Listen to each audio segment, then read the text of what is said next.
Calon penumpang dan pengemudi bus di Terminal Alang-Alang Lebar Palembang mulai menggunakan Jinos C19 sebagai salah satu syarat keberangkatan jalur darat. Layanan Jinos C19 masih gratis saat ini.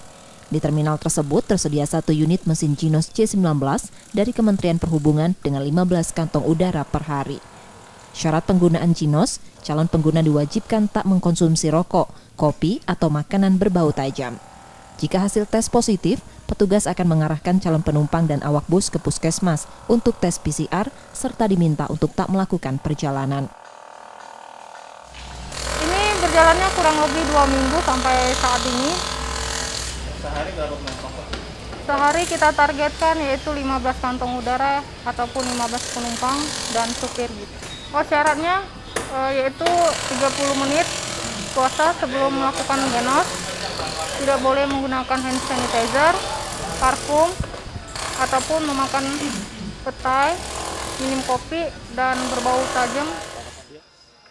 Untuk awak bus, fasilitas tes Jinos sangat membantu mereka karena tak harus mendatangi klinik kesehatan. Mereka juga berharap jika tes ini tak gratis lagi, harganya tetap terjangkau. Ya, alhamdulillah sangat membantu, membuat saya masih lebih nyaman lah dengan hasil seperti ini kan. Ini alhamdulillah gratis.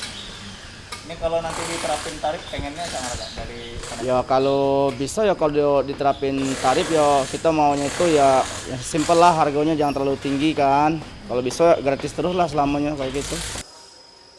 Tes Jinos C19 juga mengantisipasi lonjakan penumpang yang melakukan mudik lebaran lebih awal. Rizky Nurmizan, Kompas TV, Palembang.